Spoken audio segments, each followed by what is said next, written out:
Okay, good evening, guys. So, today we are starting with our paper number 14, CMA Final Strategic Financial Management subject. ஓகேங்களா?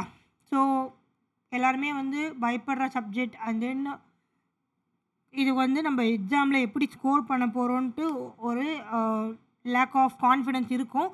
But நம்ம ஒரு strategy use பண்ணி படிக்கலாம். எவ்வளோ number of questions solve பண்ண முடியுமோ அவ்வளோ கொஷின்ஸ் நம்ம சால்வ் பண்ணலாம். ஸோ தட் நம்ம அப்கமிங் அட்டம் ஜூன் 2026 எவ்வளோ கான்ஃபிடெண்ட்டாக நம்ம அப்பியர் பண்ண முடியுமோ அவ்வளோ கான்ஃபிடெண்ட்டாக அப்பியர் பண்ணி நம்மளோட ஸ்டூடெண்ட்ஸ் நான் 60+ எடுக்கிற மாதிரி நான் பார்த்துப்பேன். ஓகேங்களா? ஸோ தட் நீங்கள் கொஷின்ஸும் கான்செப்ட் எதுவுமே மக்கப் பண்ண வேண்டாம். ஓரளவுக்கு நம்ம புரிஞ்சிக்கிட்டே படிக்கலாம். ஸ்லோவாக இருந்தாலும் கொஞ்சம் புரிஞ்சிக்கிட்டு படிக்கலாம். ஸோ நீங்கள் ஒன்ஸ் உங்களுக்கு புரிஞ்சிருச்சுன்னு வச்சுக்கோங்களேன், சாப்டர்ஸ்ன்னு பார்த்தீங்கன்னா 5 to 6 சாப்டர்ஸ் தான்ப்பா. ஒன்றும் போர்ஷன்ஸ்லாம் ஒன்றும் வாஸ்து கிடையாது எஸ்எஃப்எம்மை பொறுத்த வரைக்கும்.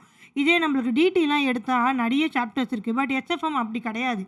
ஆனால் நம்ம பிரச்சனையே என்ன தெரியுமா, நம்பர் ஆஃப் கான்செப்ட்ஸ் இருக்குது. ஒரு சாப்டரில் நிறைய கான்செப்ட்ஸ் இருக்குது, ஃபார்முலாஸ் இருக்குது, அதை ஞாபகம் வச்சுக்கணும், அந்த டைம் அப்ளை பண்ணணும், நிறைய சப்டிவிஷன் ஆஃப் கொஷின்ஸ் வரும். ஸோ யூஸ்வலாக நான் பார்த்த வரைக்கும் நான் எழுதும்போதும் சரி நிறைய ஸ்டூடெண்ட்ஸ் என்ன சொல்லி கேள்விப்பட்டிருக்கேன்னா, மேம் ஒரு கொஷினில் 3-4 சப்டிவிஷன் கேட்குறாங்க, 1 or 2 நம்மளுக்கு தெரியுது, 1 or 2 தெரியல, அதுதான் ப்ராப்ளமாக இருக்குது. ஸோ நம்மளை ஒரு சப்டிவிஷனுக்கு இம்பார்ட்டன்ஸ் கொடுத்து அது எப்படி நம்ம அப்ளை பண்ணி எப்படி சம் போடலாம் அப்படின்றது நம்ம டீட்டெயிலாகவே பார்க்குறோம். சரியா? சரி, ஒரு பாசிட்டிவான mindset. We are going to get exemption in this subject. கரெக்டாக? ஓகேவா? ஷியோரா? ஸ்டார்ட் பண்ணலாம். சரி, ஹெச்எஃப்எம் சப்ஜெக்ட்டுக்கு போகிறதுக்கு முன்னாடி நம்ம ஒரு ஏபிசி அனாலிசிஸ் மாதிரி பார்த்துக்கலாம். ஸோ நான் உங்களுக்கு டிசம்பர் 2025 எக்ஸாம் பேட்டர்ன், ஸோ பார்த்து ஒரு 3 to 4 attempts எக்ஸாம் பேட்டர்ன் பார்த்தீங்கன்னாவே இதே பேட்டர்னாக தான் உங்களுக்கு இருக்கும். சேம் பேட்டர்ன், ஒன்றும் மாறாது. ஓகேங்களா? என்ன பேட்டர்ன் அதுனா, உங்களோட கொஷின் நம்பர் 1 எல்லாருக்குமே தெரியும். Like first question MCQ 15 questions கேட்பாங்க, 2 மார்க் ஒரு கொஷின். ஸோ 15 into 2 பார்த்தீங்கன்னா 30 மார்க்ஸ். சரி, அதுக்கப்புறம் எப்படி இருக்கும் பார்த்தீங்கன்னா 2A 2B பார்த்தீங்கன்னா capital budgeting, 2B leasing. So இது 7 மார்க்ஸ் 7 மார்க்ஸ். பிரச்சனை என்னென்னா, எல்லோரும் ஸ்டார்ட் பண்ணுறதே கேபிட்டல் பட்ஜெட்டிங்கில் ஸ்டார்ட் பண்ணுவாங்க. கேபிட்டல் பட்ஜெட்டிங்கில் நிறைய டைப்ஸ் ஆஃப் கொஷின்ஸ் இருக்குது. கான்செப்ட் ஒன்று தான், நிறைய டைப்ஸ் ஆஃப் கொஷின்ஸ் இருக்குது. அதே மாதிரி தான் லீசிங்கில் நிறைய டைப்ஸ் ஆஃப் கான்செப்ட்ஸ் இருக்குது. ஓகேவா?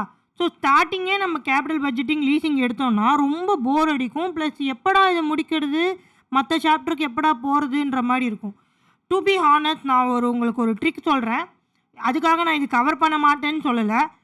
I got 75 in my SFM paper without even touching this chapter. என்ன சாப்டர்? கேபிட்டல் பட்ஜெட்டிங் லீசிங்கும் டச்சே பண்ணாமல் நான் எவ்வளோ எடுத்தேன்? 75 எடுத்தேன். நான் எடுக்க முடிஞ்சதுன்னா நீங்களும் தாராளமாக 60+ எடுக்கலாம்ல. கரெக்டு தானே? எஸ். அப்புறம் இதெல்லாம் ரொம்ப இம்பார்ட்டன்ட். இதெல்லாம் நம்ம ரொம்ப கண்டிப்பாக படித்து தான் ஆகணும். ஓகேவா? இதெல்லாம் விட்டோன்னா நம்ம தான் லூஸுன்னு அர்த்தம். ஏன்னா இதெல்லாம் ஈஸிலி ஸ்கோரிங் சாப்டர்ஸ்.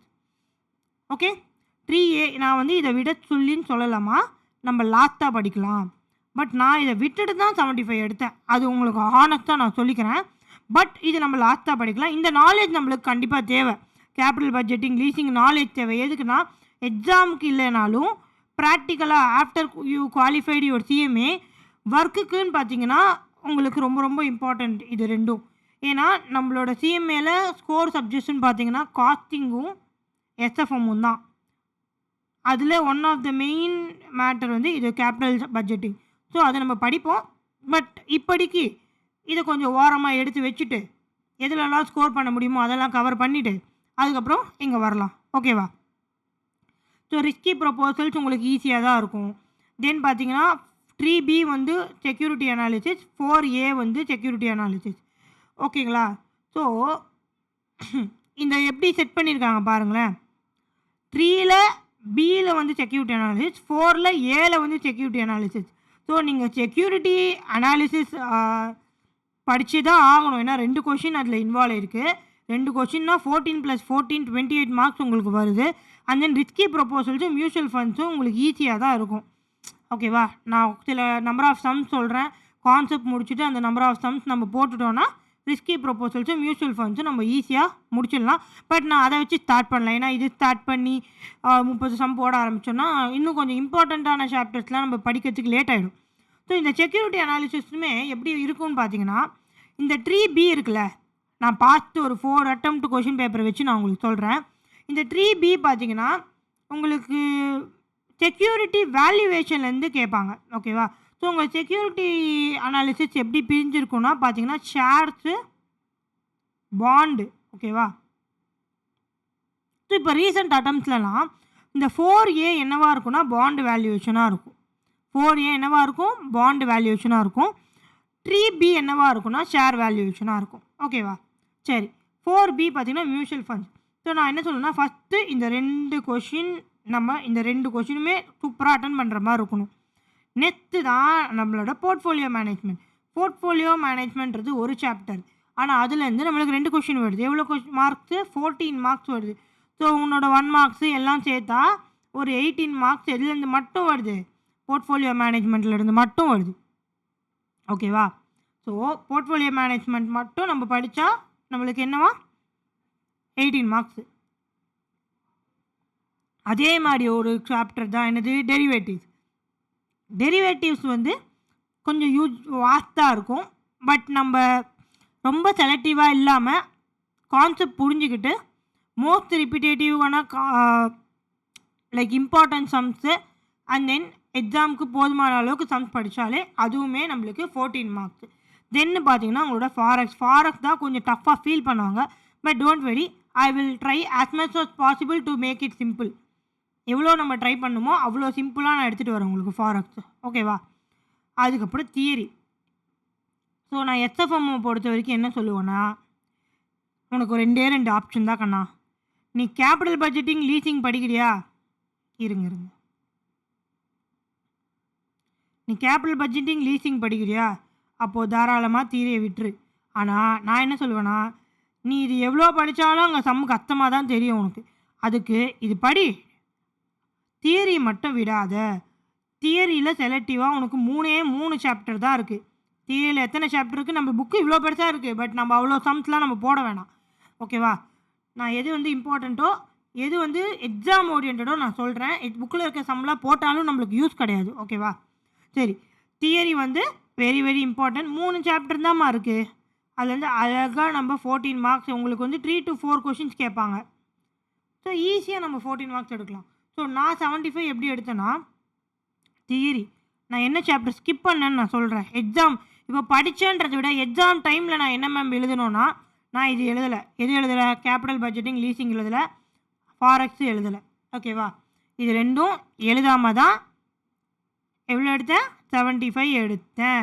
ஸோ இங்கே தியரி இம்பார்ட்டண்ட். அதுக்கப்புறம் portfolio management, derivatives important. So இந்த செட்டு எப்படி எழுதணும்னு நான் சொல்கிறேன். ஃபஸ்ட்டு நான் எப்போவுமே எதை ஸ்டார்ட் பண்ணுவேன்? போர்ட்ஃபோலியோ மேனேஜ்மெண்ட்டில் ஸ்டார்ட் பண்ணுவேன். ஏன்னா செக்யூரிட்டி அனாலிசிஸில் கூட எனக்கு சில டவுட் இருக்கும். சின்னதாக ஒரு தப்பு பண்ணால் கூட மொத்த சம்மும் போயிடும். அதனால எப்படி ஸ்டார்ட் பண்ணுவேன்? போர்ட்ஃபோலியோ மேனேஜ்மெண்ட் ஸ்டார்ட் பண்ணிட்டு அழகாக 2 கொஷின் எழுதிடுவேன். 7. அதுக்கு செல்ஃப் டவுட் இருக்கும்மா, நம்ம போட்டது கரெக்டாக இல்லையான்னு கண்டிப்பாக தோணும்.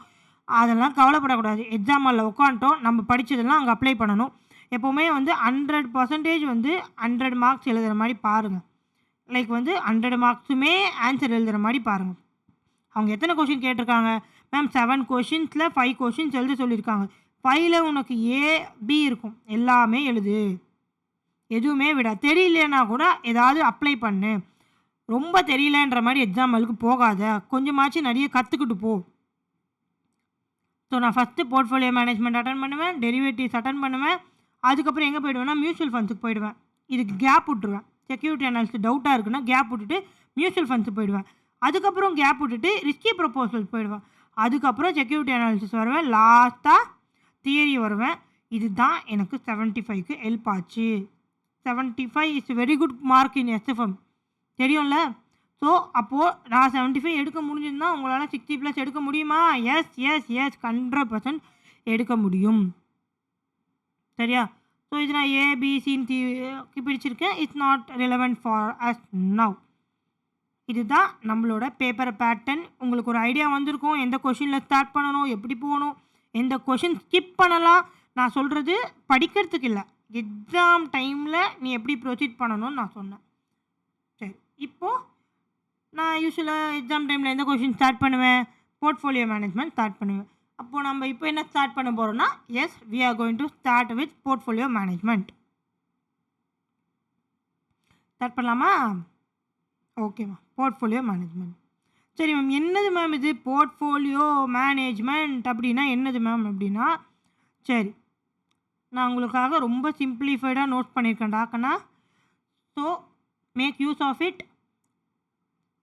நான் சொல்ல முடிஞ்சால் நோட்ஸ் நீயும் எடுத்துக்கோ. ஏன்னா உடனே என்னால் இந்த நோட்ஸை ஷேர் பண்ண முடியாது, ஏன்னா இன்னும் நான் கம்ப்ளீட் பண்ணணும். ஓகேவா? ஸோ உனக்காக நான் வந்து ரொம்ப சிம்பிளாக, எவ்வளோ சிம்பிளாக எடுத்துகிட்டு போக முடியுமோ அவ்வளோ சிம்பிளாக நோட்ஸ் பண்ணியிருக்கேன்.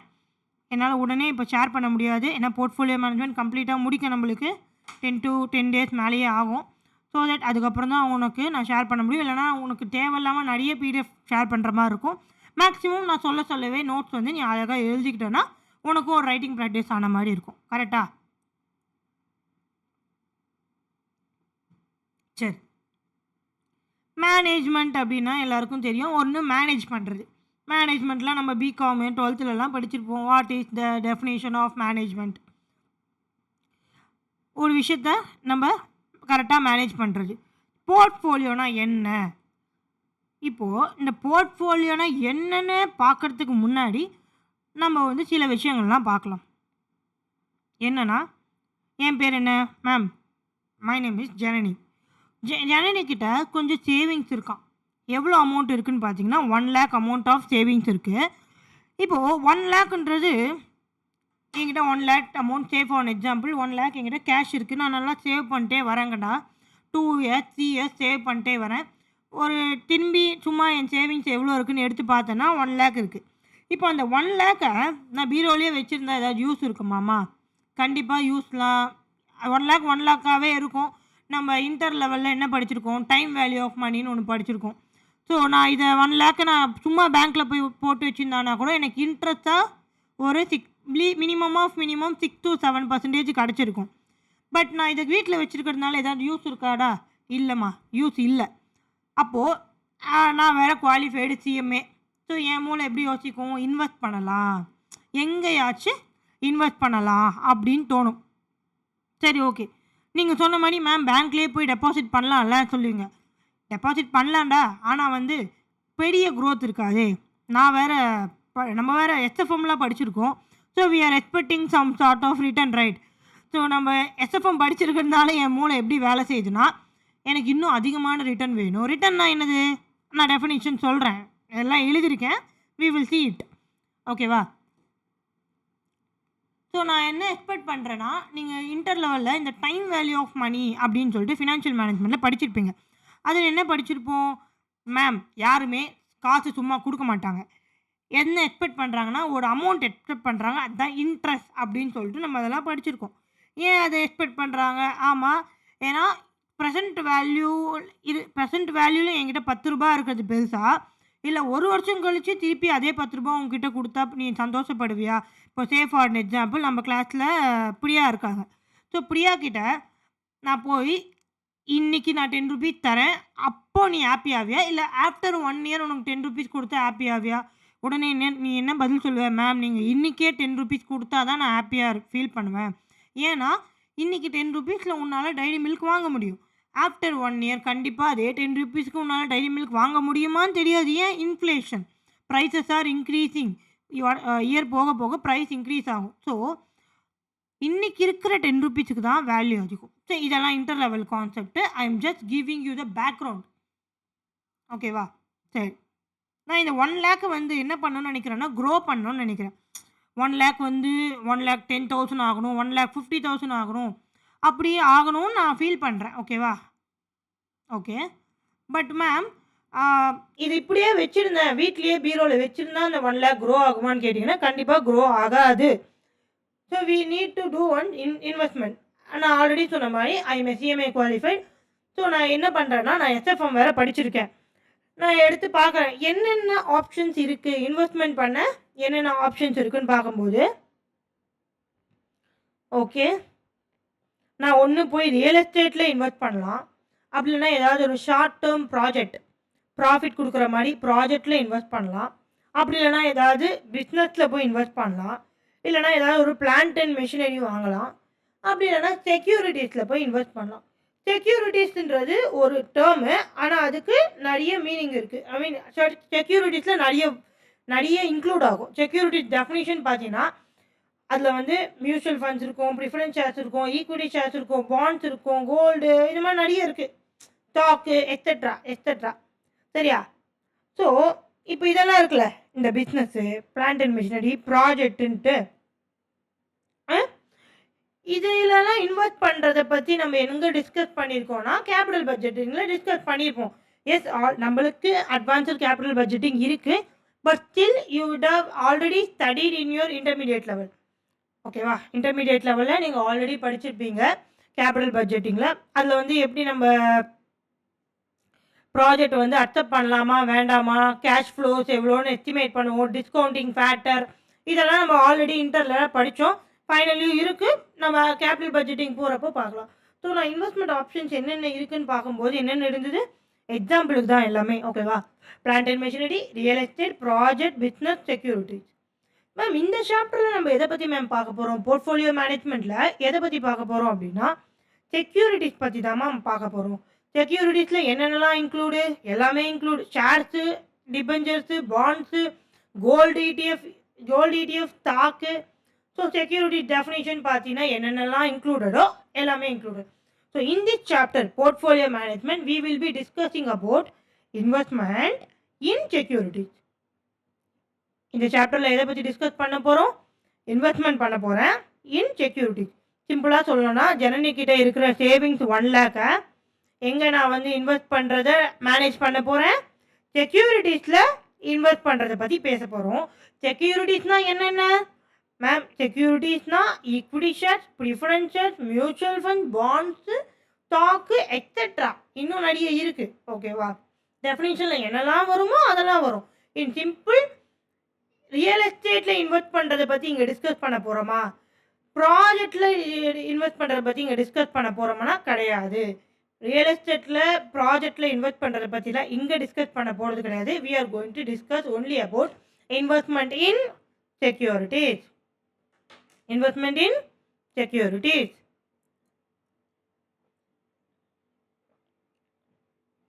ஓகேவா? ஃபஸ்ட்டு நம்ம என்ன டிஸ்கஸ் பண்ண போகிறோன்னு புரிஞ்சுதா? இன்னும் நான் போர்ட்ஃபோலியோனா என்னன்னே சொல்லலை. நான் வந்து அடுத்த கிளாஸில் சொல்கிறேன். அதுக்கு முன்னாடி டிஸ்கஸ் பண்ணுறதுக்கு நிறைய விஷயம் இருக்குது. So investment in securities. செக்யூரிட்டிஸ்னால் சும்மா ஷேர்ஸ், சிம்பிளாக சொல்லணும்னா ஷேர்ஸு. ஓகேவா? ஷேர்ஸு, டிபெஞ்சர்ஸு. ஈக்விட்டினா என்ன, ப்ரிஃபரன்ஸ்னா என்னன்னு நீங்கள் ஆல்ரெடி படிச்சிருப்பீங்க. We are the final student. கரெக்டாக? இப்போ உட்காந்து நான் ஈக்விட்டினா என்ன, ப்ரிஃபரன்ஸ்னா என்னன்னு சொல்லிகிட்டு இருக்க முடியாது. அப்படி தான் டவுட் இருந்தால் கூட நீ பர்சனலாக கேளு, நான் சொல்கிறேன்.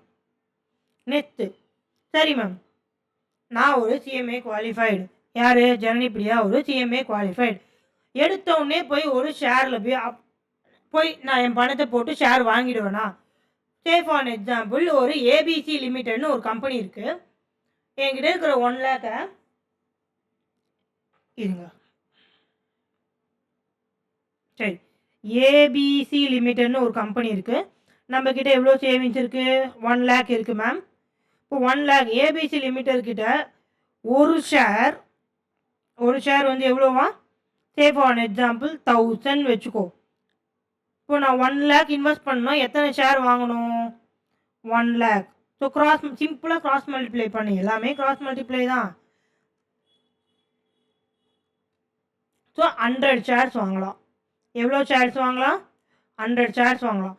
ஸோ ஏபிசி லிமிடெட்னு ஒரு கம்பெனி இருக்குமா? அந்த ஏபிசி லிமிடெட் கம்பெனியில் ஒரு ஷேர் எவ்வளோக்கு விற்கிறாங்கன்னு பார்த்தீங்கன்னா 1000 ருபீஸ்க்கு விற்கிறாங்க. இப்போது நான் இந்த 1 லேக் இங்கே இன்வெஸ்ட் பண்ணணும் அப்படின்னா எவ்வளோ ஷேர்ஸ் நான் வாங்கலாம்? 100 ஷேர்ஸ் வாங்கலாம். ஸோ 100 ஷேர்ஸ் இன்ட்டு 1000 எவ்வளோ வரும் உனக்கு? 1 லேக் நான் இன்வெஸ்ட் பண்ணி முடிச்சுட்டேன். ஸோ நான் ஒரு சிஎம்ஏ குவாலிஃபைடு எஸ்எஃப்எம்லாம் படிச்சிருக்கேன். ஆனால் எதுவுமே பார்க்காம ஏபிசி லிமிடெட் அப்படின்னு ஏதோ நியூஸ் பேப்பரில் பார்த்தேன். அவங்ககிட்ட ஒரு ஷேருக்கு 1000 ருபீஸ் இருக்கிறாங்க. என்கிட்ட ஒரு 1 லேக் இருக்குது. இதை நான் போய் அப்படியே இன்வெஸ்ட் பண்ணிவிடுவேனா? கிடையாது. நம்மளுக்கு தான் அனலைஸ் பண்ணலாம் தெரியுமே. போய் அனலைஸ் பண்ணணும். ஏன் நம்ம இந்த இன்வெஸ்ட்மெண்ட் பண்ணுறோம்? கண்டிப்பாக இந்த 1 லேக்ன்றது க்ரோ ஆகணும். கரெக்டா? 1 லேக்காகவே இருந்தால் நீ சந்தோஷப்படுவியா? சரி, இங்கே நான் ஒன்று சொல்கிறேன். 1 லேக் இங்கே இருக்குது, 90K இங்கே இருக்குது, 1,20,000 இங்கே இருக்குது. இப்போது இதுதான் 1 லேக் இங்கே இருக்குது. இப்போ இந்த 1,20,000 ஆனால் நீ சந்தோஷப்படுவியா, இல்லை 90,000 ஆனால் சந்தோஷப்படுவியா? மேம், யாராக இருந்தாலும் அதிகமாக ஆகணும்னு தானே மேம் ஆசைப்படுவாங்க. எஸ், டெஃபினட்டாக நானும் அதிகமாகணும்னு தான் ஆசைப்பட்றேன். 1,20,000 ஆனால் தான் நம்மளுக்கு சந்தோஷம். ஆனால் நீ நினைக்கிற மாதிரி ஆகும்னு நினைக்கிறியா? நீ நினைக்கிறது எல்லாமே நடந்துருமா என்ன? நீ அங்கே இன்வெஸ்ட் பண்ண உடனே ஷேரோட வேல்யூ இன்க்ரீஸ் ஆகிடுமா என்ன? டெஃபினட்டாக கிடையாது. ஸோ மார்க்கெட்டுன்றது அன்பிரெடிக்டபிள். கரெக்டாக கண்ணா? மார்க்கெட்டுன்றது என்னது? அன்பிரெடிக்டபிள். உன்னால் எப்போ எது நடக்கும்னு ப்ரெடிக்டே பண்ண முடியாது. அதுக்கு பெஸ்ட் எக்ஸாம்பிள் நம்ம ஜென்ரேஷனில் நம்ம ஒரு விஷயம் பார்த்துருக்கோம். என்னது? கோவிட். ப்ரெடிக்ட் பண்ணமா யாராவது? ப்ரெடிக்ட்னா என்னது? நினச்சி பார்த்தோமா கோவிட்ன்றது வரும் நம்ம லைஃப்பில், லாக்டவுன்னு ஒன்று வரும், 1.5 வருஷம் 2 வருஷம் எல்லோரும் வீட்டில் இருந்தோம், நிறைய இறந்தோம். யாராவது எக்ஸ்பெக்ட் பண்ணோமா? டெஃபினட்டாக யாருமே எக்ஸ்பெக்ட் பண்ணல. ஸோ இந்த கோவிட் சுச்சுவேஷன் அப்போ என்ன இருக்கும்? 100 ரூபாய் இருக்கிற ஷேரெல்லாம் 0 ரூபீஸ்லாம் ஆச்சு. அப்போ நீ நினைக்கிற இந்த 1 லேக் மட்டும் எப்படி 1,20,000 ஆகுமா? ஓகேவா? ஸோ கரெக்டாக நீ நினச்ச உடனே ஆகிடாது. ஃபஸ்ட்டு அந்த கம்பெனி எப்படி இருக்குன்னு பார்க்கணும். அதுக்கு நம்ம சில அனாலிசிஸ்லாம் பண்ணணும். கரெக்டாக அந்த கம்பெனி எப்படி இருக்குன்னு பார்க்கணும். அதை பேஸ் பண்ணி தான் நம்ம ஏம்மா உனக்கு தான் அனாலிசிஸ் பண்ண நல்லாவே தெரியுமேம்மா, நீ எப்படிம்மா கண்ணை மூட்டு போய் ஒரு கம்பெனியில் இன்வெஸ்ட் பண்ணுவேன்? ஸோ நம்ம இந்த அனாலிசிஸ்ன்றது பண்ணணும். ஏன்னா நம்ம ஆல்ரெடி கோவின்ற ஒரு சுச்சுவேஷனில் அடி வாங்கி 100 ரூபாய் ஷேர் எவ்வளோக்கு போயிடுச்சான்? 0க்கு போயிடுச்சான். ஸோ இந்த சுச்சுவேஷனில் we need to do some analysis. சரி, இந்த அனாலிசிஸ்ன்றது எதை பேஸ் பண்ணி மேம் பண்ணுவீங்க? என்னென்ன பண்ணுவீங்க? நான் ஒரு இன்வெஸ்ட் பண்ணணும்னா என்னென்னலாம் நான் பார்க்கணும்? நான் ஒரு கம்பெனியில் இன்வெஸ்ட் பண்ணணும்னா அனாலிசிஸ் பண்ணணும்னு சொல்கிறீங்க. என்னென்ன பார்க்கணும்? சரி, ஃபேக்டர்ஸ் அஃபெக்டிங் இன்வெஸ்ட்மெண்ட் டெசிஷன். அதாவது நான் ஒரு இன்வெஸ்ட்மெண்ட் டெசிஷன் ஏபிசி லிமிட்டடில் இன்வெஸ்ட் பண்ணணும் அப்படின்றது அந்த டெசிஷன் எதை பேஸ் பண்ணி இருக்குன்னா 2 விஷயத்தை பேஸ் பண்ணியிருக்கு. As of now again I am telling, இன்னும் நான் போர்ட்ஃபோலியோ மேனேஜ்மெண்ட்ன்ற கான்செப்டுக்கு டச்சே பண்ணலை. I am just discussing about the basics of investment. நம்ம என்ன இந்த சாப்டரில் டிஸ்கஸ் பண்ணிகிட்ருக்கோம், எப்படி போகும் இந்த சாப்டர், எதுக்காக இந்த சாப்டர் படிக்கிறோம், அந்த மாதிரி தான் பேசிகிட்டு இருக்கேன். ஓகேவா? இதெல்லாம் உங்களுக்கு புரியணும்.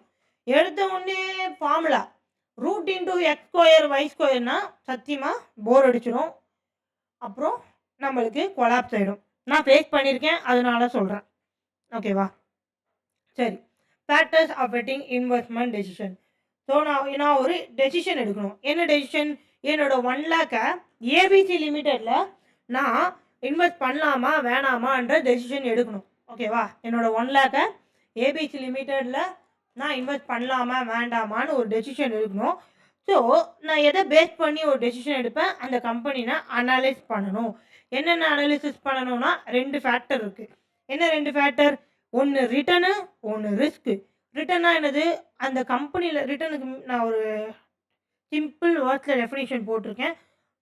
ரிட்டர்ன்ன்றது ப்ராஃபிட் மட்டும் கிடையாது கண்ணா. ரிட்டர்ன்ன்றது ப்ராஃபிட் மட்டும் கிடையாது. சரி, இப்போ நம்ம எக்ஸாம்பிளில்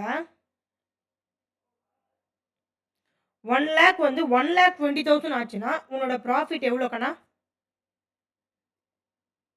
20,000. கரெக்டா? 1 லேக் 1,20,000 ஆச்சுன்னா உன்னோட ப்ராஃபிட் எவ்வளோ? 20,000. கரெக்ட். சரி, அதே 1,90,000 ஆச்சுன்னா உனக்கு ப்ராஃபிட்டா? மேம் கிடையாது, லாஸ். சரி, இது ப்ராஃபிட். உன்னோட லாஸ் எவ்வளோ கண்ணா? 1 லேக் 90,000 ஆச்சுன்னா உன்னோட லாஸ் பார்த்தீங்கன்னா 10,000. ஸோ இந்த கேஸில் இந்த லாஸும் ப்ராஃபிட்டு ரெண்டுத்துக்கோட பேர் என்னன்னு பார்த்தீங்கன்னா ரிட்டர்ன். உனக்கு கையில் என்ன வருது. ஸோ ரிட்டர்ன் வந்து it's not only about profit, it also includes losses. So நம்ம எக்ஸாம்பிளில் 20,000ன்றது ப்ராஃபிட், அதுக்கு பேரும் ரிட்டர்ன் தான். 10,000ன்றது லாஸ், அதுக்கு பேரும் ரிட்டர்ன் தான். புரியுதா? ரிட்டர்னானது உன் கையில் என்ன வருது. ஸோ ரிட்டர்னுக்கு மீனிங் என்னவா? Total profit or loss you get from an investment over a particular period.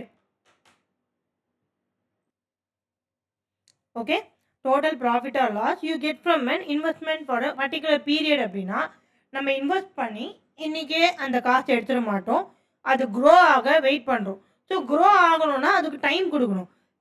யூஸ்வலாக ஒரு வருஷம் நம்ம ஒரு ஷேரில் இன்வெஸ்ட் பண்ணுறோம் அப்படின்னா அந்த ஒரு வருஷத்தில் உனக்கு என்ன ரிட்டர்ன் வருது. இப்போ நம்ம எக்ஸாம்பிளில் இந்த 1 lakh வந்து 1,20,000 எப்போ ஆகும்னா ஆஃப்டர் 1 year தான். எக்ஸாம்பிள் அது 6 months இருக்கலாம், 1 day இருக்கலாம், இட்ஸ் ஓகே, பர்டிகுலர் பீரியட். யூஸ்வலாக நம்ம எக்ஸாம்பிளுக்கு 1 year அப்படின்னு எடுத்துப்போம். ஸோ அந்த பர்டிகுலர் பீரியடில் உனக்கு என்ன வருது, அது மேபி ப்ராஃபிட்லாம் இருக்கலாம், இல்லை லாஸாக இருக்கலாம். அதுக்கு பேர் தான் என்னது, ரிட்டர்ன்.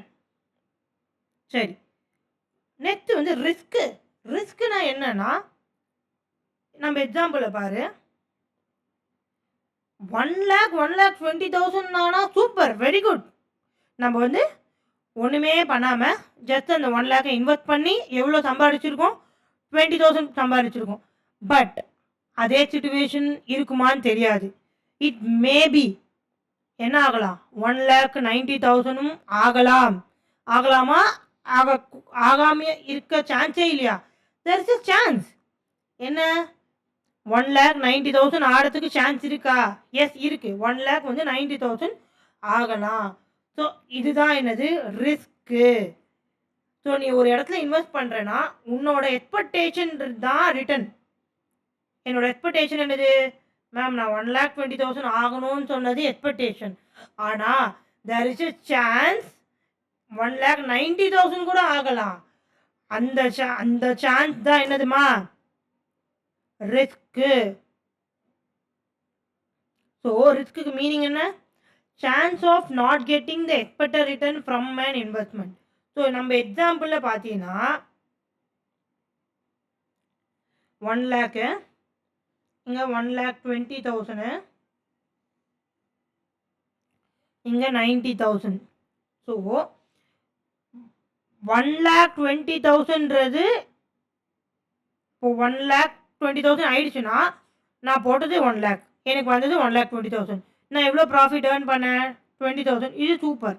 இது வந்து நான் என்னோட எக்ஸ்பெக்டட் ரிட்டர்ன். இது நான் எக்ஸ்பெக்ட் பண்ணனா இல்லையா? எஸ் பண்ணேன், எக்ஸ்பெக்ட் பண்ணுது. ஆனால் ரியாலிட்டியில் என்ன ஆயிடுச்சுன்னா 1,90,000 ஆயிடுச்சு. இங்கே என்ன ஆயிடுச்சுன்னா லாஸ் 10,000 வந்துடுச்சு. இது என்ன ஆயிடுச்சு, ரிஸ்க்குனா என்னது, இப்படியும் ஆகலாம். ஓகேவா? லாஸ் ஆகிறதுக்கு சான்ஸ் இருக்கா? எஸ் இருக்குது. எல்லாமே நீ எக்ஸ்பெக்ட் பண்ண மாதிரியே நடக்குமா? நடக்காது. நம்ம ஃபஸ்ட் அட்டம்ப்ட்லேயே எல்லாத்தையும் கிளியர் பண்ணிட்டு ஜாலியாக இருக்கலாம்னு நினச்சோம், நடந்துச்சா? கிடையாது. அட்டம்ப்ட் வச்சோம், டிப்ரெஷனுக்குள்ளே போனோம், திருப்பி எழுதி முடிக்கிறோம். அந்த மாதிரி இங்கேயும் ரிஸ்க் இருக்குது. உனக்கு இன்னும் சிம்பிளாக சொல்லணும்னா, நம்ம ஏன் பிகாம் முடித்த உடனே வேலைக்கு போய் சைலண்ட்டாக இருக்காமல் சிஎம்ஏ படிக்கிறோம்? பிகாம்க்கு ரிஸ்க் அதிகமா, சிஎம்ஏக்கு ரிஸ்க் அதிகமா? மேம் பிகாம் எல்லாருமே படித்து பாஸ் பண்ணிவிடுவாங்க மேம், பட் சிஎம்ஏ வந்து இவ்வளோ பர்சன்டேஜ் தான் பாஸ் பண்ணுவாங்க. ஸோ எதுக்குமா ரிஸ்க் அடிக்கும்? சிஎம்ஏக்கு ரிஸ்க் அடிக்கும். ஏன் நம்ம சிஎம்ஏ படிக்கிறோம்? மேம் சேல்ரி அதிகமாக வரும். ஏன் நீ சேல்ரி அதிகமாக எக்ஸ்பெக்ட் பண்ணுற? நான் சிஎம்ஏ படிக்கிறேன்ல, சிஎம்ஏ படித்தா நான் ஏன் உனக்கு சேல்ரி கொடுக்கணும்? ஆமாம், பிகாம் வந்து எல்லாருமே படிக்கிறாங்க, ஆனால் இவ்வளோ பேர் தான் சிஎம்ஏ படிக்கிறாங்க, அதில் கொஞ்சம் பேர் தான் பாஸ் பண்ணுறாங்க. ஸோ இங்கே வந்து ரிஸ்க் இருக்குது. நான் பாஸ் பண்ணலாம், பண்ணாமல் போகலாம். பட் நான் பாஸ் பண்ணிட்டேன்னா, இப்போது பிகாம் முடித்தவங்க 12,000 ரூபாய்க்கு வேலைக்கு போகிறாங்கன்னா, சிஎம்ஏ முடித்தவங்க 12,000 ரூபாய்க்கு வேலைக்கு போன்னு சொன்னால் கேட்பியா? இப்போ நாளைக்கே நீ சிஎம்ஏ ஃபைனல் முடிச்சுட்ட, சூப்பர் 12,000 நான் உனக்கு ஜாப் தரேன்னு சொன்னால் வருவீங்களா? கண்டிப்பாக வரமாட்டோம் மேம், ஐ மீன் சிஎம்ஏ குவாலிஃபைடு அப்படின்னு சொல்லுவேன். ஏன்? நீ சிஎம்ஏ குவாலிஃபைடாக இருந்துட்டு போ. மேம் நான் ரிஸ்க் எடுத்திருக்கேன் என் லைஃப்பில். பிகாம் முடிச்சுட்டு வேலைக்கு போயிட்டு தான் எப்பயோ போயிருப்பேன். பட் நான் வந்து சிஎம்ஏ ஃபவுண்டேஷன் இன்டர் ஃபைனல் இவ்வளோ ரிஸ்க் எடுத்திருக்கேன் மேம். ஏன்னா இவ்வளோ பேர் தான் பாஸ் பண்ணுவாங்க. இந்த இடம் போச்சுன்னா நான் அடுத்து 6 மாதம் கழிச்சு தான் எழுத முடியும். ஸோ நான் இங்கே கொஞ்சம் ரிஸ்க் எடுத்திருக்கேன். அதனால நான் என்ன பண்ணுறேன்னா, என்னோடய எக்ஸ்பெக்டேஷன் என்னவாக இருக்கும், சேலரி அதிகமாக இருக்கணும்னு ஆசைப்படுவேன். இப்போ பிகாம் படிக்கிறவங்க யாராவது 1 lakh சேலரி வாங்கணும்னு ஆசைப்படுவாங்களா? எக்ஸ்பெக்டேஷன் இருக்குமான்னு கேட்டிங்கன்னா இருக்காது. ஏன்னா பிகாமுக்கு இவ்வளோதான்றது தேணும். அதே மாதிரி சிஎம்ஏ படித்த உனக்கு ஒரு எக்ஸ்பெக்டேஷன் இருக்குல்ல, மேம் மினிமம் நான் ஒரு 50,000 சம்பாதிக்கணுன்றது ஒரு எக்ஸ்பெக்டேஷன் இருக்கும். ஏன் நீ ரிஸ்க் எடுத்து சிஎம்ஏ படித்ததுனால நீ 50,000 சம்பாதிக்கணும்னு ஒரு எக்ஸ்பெக்டேஷன் வச்சுருக்க. இதே பிகாம் முடிச்சு 50,000 சம்பாதிக்கணும்னு சொல்லிட்டு ஒரு எக்ஸ்பெக்டேஷன் வச்சுப்பியா? வச்சுக்கிட்டாலும் அது ரியாலிட்டியில் நடக்குமா? நடக்காது. இந்த இடத்துல நான் என்ன சொல்ல விரும்புகிறேன்னா, அண்டர்ஸ்டாண்ட், நீ சிஎம்ஏன்றது ரிஸ்க் எடுத்து தான் படிக்கிற, கரெக்டா? எல்லோரும் வேலைக்கு போயிட்டாங்க, பட் நீ இன்னும் படிச்சுட்டே இருக்க. நீ அந்த ரிஸ்க்கு ஏன் எடுக்கிற?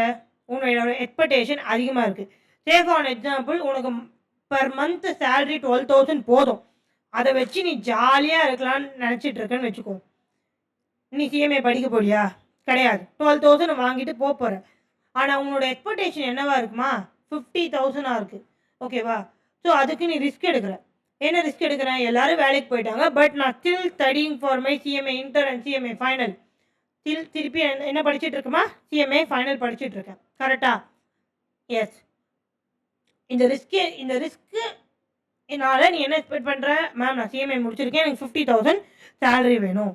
இன் கன்க்ளூஷன், நீ ஒரு விஷயத்துக்கு ரிஸ்க் எடுக்கிற அப்படின்னா உன்னோட எக்ஸ்பெக்டேஷன் என்ன ஆகும்? இன்க்ரீஸ் ஆகும். உன்னோட எக்ஸ்பெக்டேஷன் எதுலம்மா இன்க்ரீஸ் ஆகும்? மணிலையா இல்லை யார் மேலேயாவதா? மேம் நான் ரிஸ்க் எடுக்கிறது ஏர்னிங் மணி. ஸோ டெஃபினட்டாக என்னோட எக்ஸ்பெக்டட் ரிட்டர்ன், அதாவது ப்ராஃபிட்னு வச்சுக்கோ, இல்லை சேலரி என்ன வேணால் வச்சுக்கோ, ஓகேவா, இன்க்ரீஸ் ஆகும். ஸோ சிம்பிளாக நம்ம சொல்லணும்னா, ரிஸ்க் இன்க்ரீஸ் ஆனீங்கன்னா, நீ அதிகமான ரிஸ்க் எடுத்தீங்கன்னா நீ அதிகமான ரிட்டர்ன் எக்ஸ்பெக்ட் பண்ணுவ.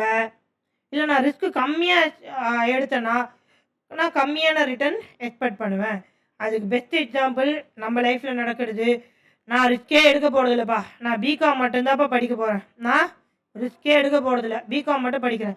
அப்போ 50,000 எக்ஸ்பெக்ட் பண்ணுவியா? மாட்டேன். ஏன்னா நான் ரிஸ்க்கு கம்மியாக எடுத்துட்டேன்ப்பா. எல்லோரும் படிக்கிறாங்க, நானும் பிகாம் படிக்கிறேன்.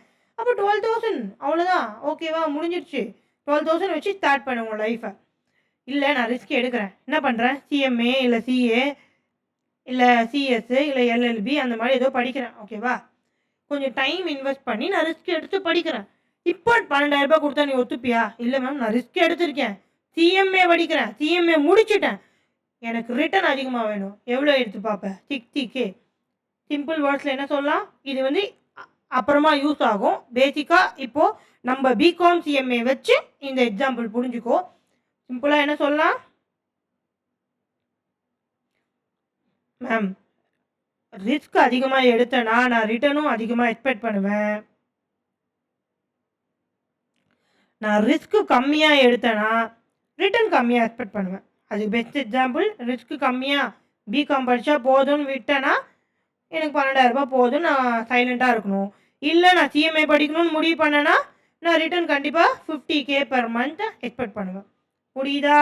ஸோ நான் ஒரு கம்பெனியில் ஏபிசி லிமிட்டட்னு ஒரு கம்பெனியில் இன்வெஸ்ட் பண்ணணுன்னா சில அனாலிசிஸ் பண்ணணும். ஸோ என்னோடய டெசிஷன் ஏபிசி லிமிட்டடில் இன்வெஸ்ட் பண்ணலாமா வேண்டாமான்னு முடிவு பண்ணுறதுக்கு 2 விஷயம் இருக்குது. அந்த கம்பெனிக்கு நான் அனலைஸ் பண்ணணும். என்னத்தை அனலைஸ் பண்ணணும்னா என்னோடய ரிட்டர்ன் எவ்வளோ ரிட்டர்ன் வரும், எவ்வளோ ரிஸ்க்கு நான் எடுக்க போகிறேன். ரிஸ்க்குனா நம்ம எக்ஸாம்பிளில் 1,90,000 ஆகலாமா, ஆகலாம், ஆகாமையும் இருக்கலாம். 1 lakh ஒன்று இன்க்ரீஸ் ஆகலாம், இல்லை டிக்ரீஸ் ஆகலாம். ஆனால் டிக்ரீஸ் ஆகிறதுக்கு சான்ஸ் இருக்கா? எஸ் இருக்குது, டிக்ரீஸ் ஆகிறதுக்கு சான்ஸ் இருக்குது. அதனால தான் இதுக்கு பேர் என்னது? ரிஸ்க். நான் ரிஸ்க் எடுக்கிறேன், 1 lakh இன்வெஸ்ட் பண்ணுறேன். 1,20,000 ஆகலாம், 90,000 ஆகலாம். ஸோ இந்த 90,000க்கும் ஆகலான்றது தான் ரிஸ்க்கு. புரியுதா? ஸோ நான் ஒரு கம்பெனியில் இன்வெஸ்ட் பண்ணுறேன், அந்த டெசிஷனை 2 ஃபேக்டர் இம்பேக்ட் பண்ணும். என்னென்ன? Return, risk. ரிட்டர்ன் வந்து பாசிட்டிவில் தான் இருக்கணும், ப்ராஃபிட்டாக தான் இருக்கணும்னு அவசியம் கிடையாது. அது லாஸில் கூட இருக்கலாம்.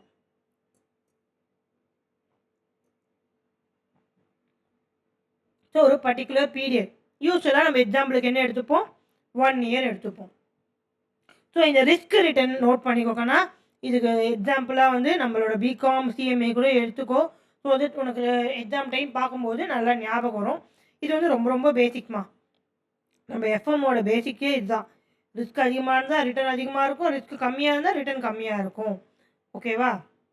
ஸோ உங்களோட ஃபினான்ஷியல் மேனேஜ்மெண்ட் சாப்டரில் யாரெல்லாம் 2022 இன்டர் சிலபஸ் படிச்சிருந்தீங்களோ அவங்களுக்கு ஃபினான்ஷியல் மேனேஜ்மெண்ட்டில் ரிஸ்க் ரிட்டர்னுனே ஒரு சாப்டர் இருக்கும். பட் அது ரொம்ப பேசிக்காக இருக்கும். போர்ட்ஃபோலியோ மேனேஜ்மெண்ட் ஃபுல்லாகவுமே இந்த ரிஸ்க் ரிட்டர்ன் தான். ஓகேவா? எஸ். சரி. ஸோ நான் எக்ஸாம்பிள் கொடுத்துருக்கேன் பாரு. ஸோ நம்ம கொடுத்துருக்க எக்ஸாம்பிள் பாரு. ரிட்டர்னுக்கு வந்து சே ஃபார் எக்ஸாம்பிள் நான் வந்து 5,000 ரிலையன்ஸ் கம்பெனியில் வந்து நான் இன்வெஸ்ட் பண்ணுறேன் அப்படின்னா ஆஃப்டர் 1 இயர் நம்ம ரிட்டர்ன் என்ன சொன்னோம், ஒரு பர்டிகுலர் பீரியட் நம்ம எக்ஸாம்பிள் எப்போவுமே 1 இயர் அப்படின்னு நம்ம எடுத்துக்கிறோம். அது 6 மந்த்ஸாக இருக்கலாம், இல்லை ஒரு நாளில் கூட நீ வித்துடலாம், நோ ப்ராப்ளம். ஓகேவா? அதில் ரியல் ஷேர் மார்க்கெட் பார்க்கும்போது உனக்கு இன்னும் புரியும். சரி, 5,000 இன் ரிலையன்ஸ் கம்பெனி. அதுக்கப்புறம் after 1 year the value becomes 4,800. So இந்த ரிட்டர்ன் என்னன்னு பார்த்தீங்கன்னா -200. நான் என்ன சொன்னேன், ரிட்டர்ன் வந்து மேபி ப்ராஃபிட்டாக இருக்கலாம், லாஸாக இருக்கலாம். ஓகேவா? நான் போட்டது 5,000, ஆனால் எனக்கு வந்தது 4,800. ஸோ இதுக்கு பேர் தான் ரிஸ்க்கு. 5,000 4,800க்கான சான்ஸ் இருக்குல்ல? எஸ். சரி, அதே ரிஸ்கில் பாரு, 5,000 நான் போட்டிருக்கேன், அது 5,200 மாறவும் சான்ஸ் இருக்குது, இல்லை 4,800 மாறவும் சான்ஸ் இருக்குது. கரெக்டாக? ஸோ ரிஸ்க்குனா என்ன, chance of not getting the expected return from an investment. நான் போட்ட இன்வெஸ்ட்மெண்ட் 5,000, ஆனால் அது 4,800 ஆகிறதுக்கு சான்ஸ் இருக்குல்ல? எஸ் இருக்குது. இதுக்கு பேர் தான் என்னதுமா, ரிஸ்க்கு. ஓகேண்ணா? சரி, நெக்ஸ்ட்டு நாம் ஆல்ரெடி சொன்ன மாதிரி நம்மளுக்கு எஸ்எஃப்எம் சப்ஜெக்ட் தெரியும். ஸோ நம்ம அனாலிசிஸ் பண்ணணும். நான் அனலைஸ் பண்ணாமல் போய் ஏபிசி லிமிட்டடில் போய் கண்டிப்பாக இன்வெஸ்ட் பண்ண மாட்டேன். கரெக்டாக? ஸோ அனலைஸ் பண்ணாமல் நான் ஏபிசி லிமிட்டடில் போய் இன்வெஸ்ட் பண்ண மாட்டேன். ஸோ நான் என்ன பண்ணுறேன்னா, நான் வந்து இப்போ இன்வெஸ்ட் பண்ணணும்னா ஒரு அனாலிசிஸ் பண்ணணும். ஸோ நான் சும்மா பண்ண மாட்டேன். நான் என்ன பண்ணுவேன்னா ப்ரெடிக்ட் பண்ணுறேன். ப்ரெடிக்ட்னா என்னது, நானே வந்து லைக் கண்டுபிடிக்கிறேன் ஃப்யூச்சரில் என்ன நடக்கும். ஃப்யூச்சரில் நான் ஜோசியக்கார மாதிரி என்ன பண்ணுறேன்னா, ஃப்யூச்சரில் எனக்கு இவ்வளோ ரிட்டர்ன் வரும் அப்படின்னு ப்ரெடிக்ட் பண்ணுறேன். ஓகேவா? ஸோ நான் என்ன ப்ரெடிக்ட் பண்ணுறேன்னு பார்த்தீங்கன்னா ஃப்யூச்சரில் ப்ரெடிக்ட் பண்ணுறேன். ஸோ ஃப்யூச்சரை நான் ப்ரெடிக்ட் பண்ணணும்னா எதுவுமே தெரியாமல் நாளைக்கு இது நடக்கும்னு என்னால் சொல்ல முடியுமா? கண்டிப்பாக சொல்ல முடியாது. நான் எந்த கம்பெனி இன்வெஸ்ட் பண்ண போகிறேன், ஏபிசி லிமிட்டடில் இன்வெஸ்ட் பண்ண போகிறேன். ஏபிசி லிமிட்டடில் இன்வெஸ்ட் பண்ணுற போகிறேன். ஸோ ஃப்யூச்சரை பற்றி எனக்கு இப்போதைக்கு எதுவுமே ஐடியா தெரியாது. ஏபிசி லிமிட்டட் பற்றி எனக்கு ஒன்றுமே தெரியாது. ஒன்றுமே தெரியாமல் ஃப்யூச்சரில் இது நடக்கும், எனக்கு இவ்வளோ பர்சன்டேஜ் ரிட்டர்ன் வரும், சே ஃபார் எக்ஸாம்பிள் 10% எக்ஸ்பெக்ட் பண்ணுறேன்னு நான் சொல்ல முடியுமா? எப்படி நீ ஏன் சொல்ல முடியும்? அனாலிசிஸ் பண்ணணும்னு சொல்லிட்டேன், அதுக்கு என்ன பண்ணணும்னு சொல்லிட்டேன், ஃப்யூச்சரை ப்ரெடிக்ட் பண்ணணும்னு சொல்லிட்டேன், 10% நான் எக்ஸ்பெக்ட் பண்ணுறேன்னு சொன்னேன். அது எப்படி ப்ரெடிக்ட், 10% நீ எப்படி அந்த கன்க்ளூஷனுக்கு வர, எதை பேக் பண்ணி நீ 10%ன்னு வரேன்னா சரி ஓகே. இப்போ நம்ம இன்வெஸ்ட் பண்ணும்போது இந்த ஏபிசி லிமிட்டடில் தானே, இந்த ஏபிசி லிமிட்டடு இதுக்கு முன்னாடி எப்படி பெர்ஃபார்ம் பண்ணியிருக்கு, இந்த ஏபிசி லிமிட்டட் எப்பேற்பட்ட கம்பெனி, நல்ல கம்பெனியா, நல்ல ப்ராஃபிட் கொண்டு வர கம்பெனியா, எதுவும் பிரச்சனை இல்லாத கம்பெனியான்றதை நான் வந்து அனலைஸ் பண்ணணும். ஸோ சிம்பிள் வேர்ட்ஸ், இந்த ஃப்யூச்சரை ப்ரெடிக்ட் பண்ணுறதுக்கு நான் ஏபிசி லிமிட்டடோட பாஸ்ட் டேட்டாவை எடுக்கிறேன். என்ன எடுக்கிறோமா? Past data. Okay, to predict this future அதோட பாஸ்ட் எல்லாத்தையும் கிளறேன். பாஸ்ட்டில் ஒரு எக்ஸாம்பிளுக்கு நம்ம 5 வருஷம் டேட்டாவை எடுத்துக்கலாம். ஸோ பாஸ்ட் டேட்டாவை எங்கேருந்து போகிறது, நம்ம நெட்லேருந்து லாஸ்ட்டு 5 இயர்ஸ் கம்பெனி பெர்ஃபார்மன்ஸ் எடுங்க, லாஸ்ட்டு 5 இயர்ஸ் எவ்வளோ ரிட்டர்ன் அது கொடுத்துருக்கு. ஸோ இதை நம்ம எடுத்து நம்ம அனலைஸ் பண்ண ஆரம்பிக்கிறோம். கரெக்டாக? S correct. ஸோ நம்ம ஒரு ஏபிசி லிமிட்டடில் இன்வெஸ்ட் பண்ணணுன்ற டெசிஷன் எதை பேஸ் பண்ணியிருக்கு மேம்? ஒன்று ரிட்டர்னு, ஒன்று ரிஸ்க்கு. இதை நான் அனலைஸ் பண்ணணும் அப்படின்னா ஃப்யூச்சரை ப்ரெடிக்ட் பண்ணணும். இப்போ சே ஃபார் எக்ஸாம்பிள் எதுக்கு நான் ஃப்யூச்சரை ப்ரெடிக்ட் பண்ணணும்னு சொல்கிறேன் பாரு. We are in now 2026 March right? சரி, இப்போ நான் ஒரு இன்வெஸ்ட்மெண்ட் பண்ணணும். எனக்கு எப்போ ரிட்டர்ன் வரும்னா நம்ம எக்ஸாம்பிளுக்கு எப்போ என்ன சொல்லியிருக்கோம்? நம்ம எக்ஸாம்பிளுக்கு 1 இயர் எடுத்துப்போம் அப்படின்னு நம்ம சொல்லியிருந்தோம். கரெக்டாக? எக்ஸாம்பிளுக்கு 1 இயர் எடுத்துப்போம் அப்படின்னு நம்ம சொல்லியிருந்தோம். நம்மளுக்கு எப்போ ரிட்டர்ன் வரப்போகுதுன்னா மார்ச் 2027. ஸோ மார்ச் 2027 நம்மளுக்கு என்ன வரப்போகுதுன்றத we are going to predict. நம்ம எங்கே இருக்கோம்மா? 2026 இருக்கும். கரெக்டா? Yes correct. Wait a minute. Okay. So we are standing here. 1 minute kana.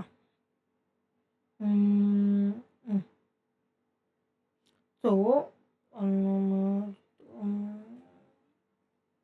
சரி ஓகே.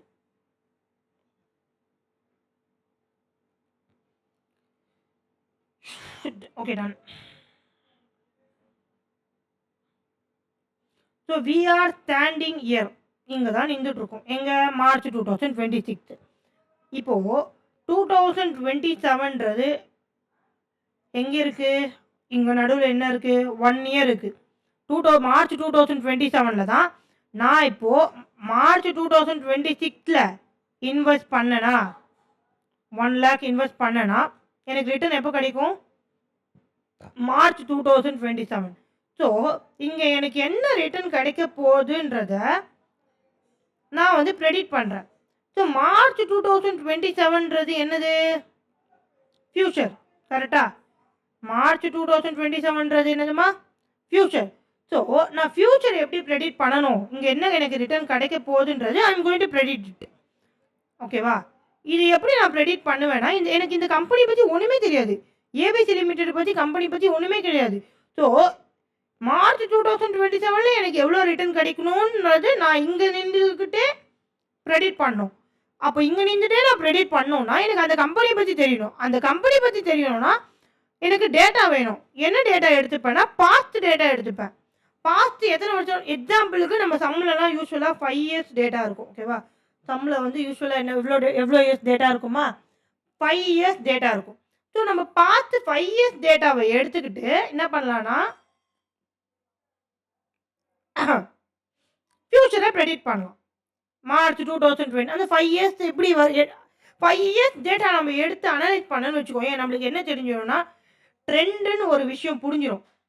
ஓகேவா? ட்ரெண்டுன்னு ஒரு விஷயம் புரிஞ்சிடும். மேம் ட்ரெண்டுனா என்ன?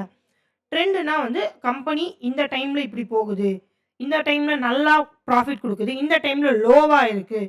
ஸோ ஒரு இப்போது சிம்பிளாக நம்ம சொல்லணும்னா எதுக்கு நம்ம பார்த்து எடுக்கிறோன்னா இப்போ நம்ம என்ன பண்ணோம்? இந்த சப்ஜெக்ட் ஸ்டார்ட் பண்ணுறதுக்கு முன்னாடி எஸ்எஃப்எம் ஏபிசி அனாலிசிஸ் அப்படின்னு based on December 2025 paper pattern அப்படின்னு நம்ம ஒன்று எடுத்து பண்ணோம். அது எதுக்காக பண்ணோம்னா நம்ம அண்டர்ஸ்டாண்ட் பண்ணிக்கிறதுக்காக. ஸோ யூஸ்வலாக நான் அந்த ஏபிசி அனாலிசிஸ் எப்படி கொடுத்துருப்பேன்னா பாஸ்ட் 4 attempts, பாஸ்ட் 5 attempts, 2 இயர்ஸோட கொஷின் பேப்பர்ஸ் எடுத்து பண்ணியிருப்பேன்.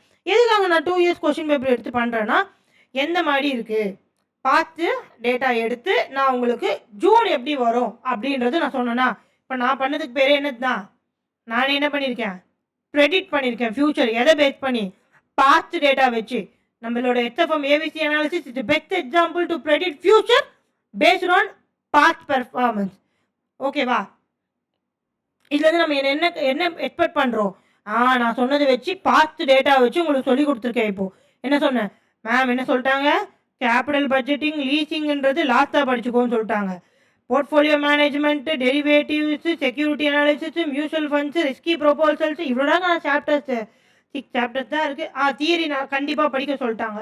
இந்த ஐடியா உனக்கு எப்படி வந்தது? பார்த்து 5 இயர்ஸ் கொஷின் பேப்பர் இருக்கிறதுனால தானே 2A கேபிட்டல் பட்ஜெட்டிங், 2B லீசிங்னு அடித்து சொல்கிற. எப்படி அடித்து சொல்கிற? இது மாறவே மாறாதான்னு கேட்டிங்கன்னா இல்லை, இப்போ வரைக்கும் மாறல. மாறத்துக்கு சான்ஸ் இருக்குது. அதுக்கு பேர் தான் என்னது? ரிஸ்க்கு. ஓகேவா? மாறத்துக்கு சான்ஸ் இருக்கா? இல்லை, இருக்குது. அதுக்கு பேர் தான், அதுக்கு ப்ரொஃபஷனல் எக்ஸாம்ஸில் மாறத்துக்கு சான்ஸ் இருக்குது. பட் இப்போ வரைக்கும் மாறல.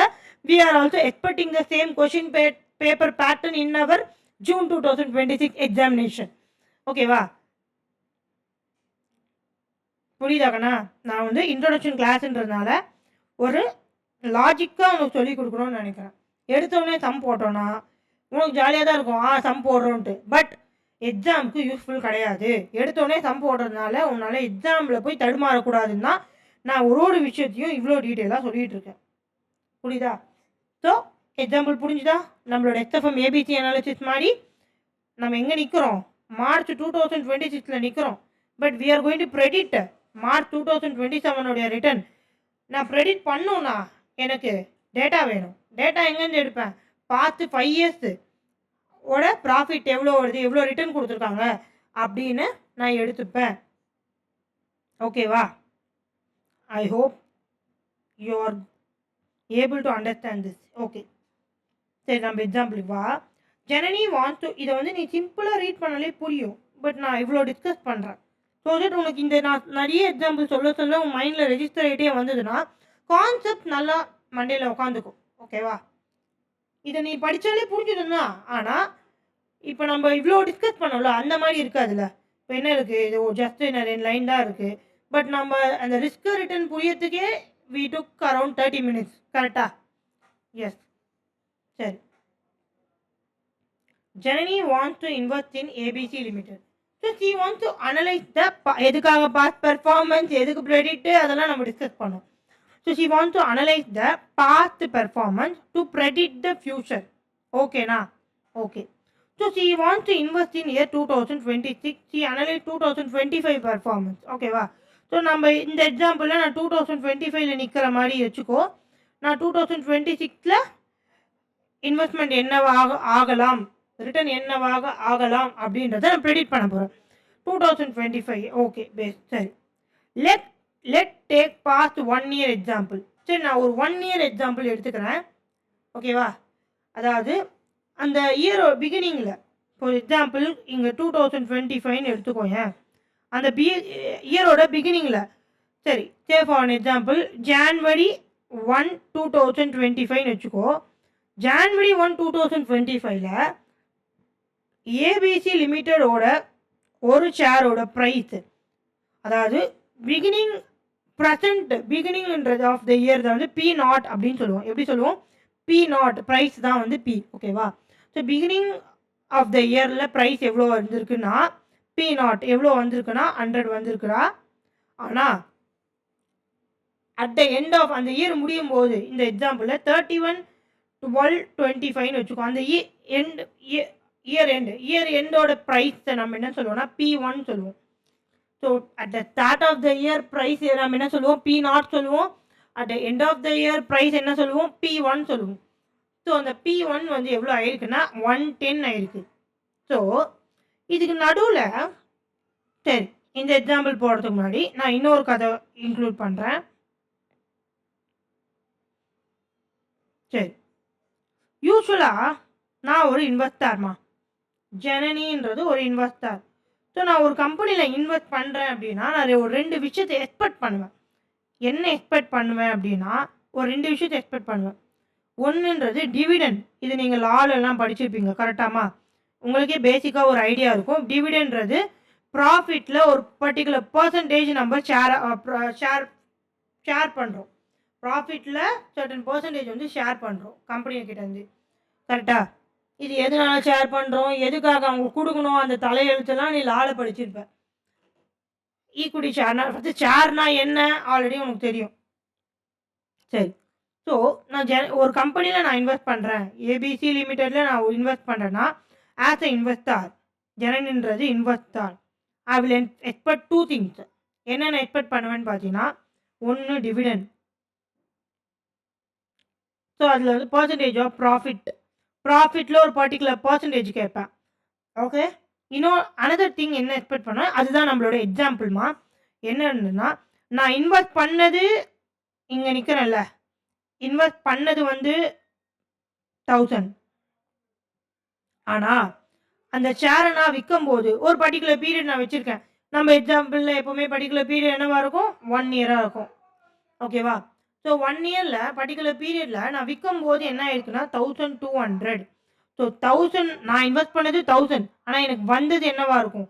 1200. ஸோ இதுலேருந்து எனக்கு ஏதாவது இன்கம் வந்ததா? நல்லா கவனி. 1000 நான் இன்வெஸ்ட் பண்ணேன். எனக்கு வந்தது 1200. எனக்கு இதில் ஏதாவது இன்கம் வந்ததான்னு கேட்டிங்கன்னா, எஸ் வந்தது. நான் இன்வெஸ்ட் பண்ணது 1000, எனக்கு வந்தது 1200னா இதுக்கு நடுவில் ஒரு கேப் இருக்குது. என்னதுமா அது? 200. ஓகேவா? இதை 200ன்றது நம்மளோட கேபிட்டல் கெயின் அப்படின்னு சொல்லுவோம். எதுக்கு இது கேபிட்டல் கெயின்னு சொல்கிறோன்னா, இது நான் ஏதாவது கஷ்டப்படுறேனா இது சம்பாதிக்கிறதுக்கு? ஜஸ்ட் இந்த 1000 ருபீஸ் வந்து நான் இன்வெஸ்ட் பண்ணேன். விற்கும்போது அது 1200 ஆயிடுச்சு. ஸோ இதோட கேப் என்னம்மா? 200. இதுக்கு பேர் வந்து capital gain. So as a investor நான் ஒரு ஷேரில் இன்வெஸ்ட் பண்ணுறேன்னா நான் ஒரு ரெண்டு விஷயம் எக்ஸ்பெக்ட் பண்ணுவேன். ஒன்று கேபிட்டல் கெயின், இன்னொன்று டிவிடெண்ட். ஓகேவா? டிவிடெண்ட்றது இயர்லி ஒன்ஸ் வந்து போர்ட் ஆஃப் டைரக்டர்ஸ் டிசைட் பண்ணி டிக்ளேர் பண்ணி இஷ்யூ பண்ணுவாங்க. இதோட ப்ரொசீஜர்ஸ்லாம் நீ வந்து லாவில் படிச்சிருப்ப. இதோட ப்ரொசீஜர்லாம் என்ன படிச்சிருப்ப? லாவில் படிச்சிருப்ப. சிஎம்ஏ ஃபைனல் சிலபஸ்லேயே இருக்குது. கம்பெனிஸ் ஆக்டில் நம்ம படிச்சிருப்போம்.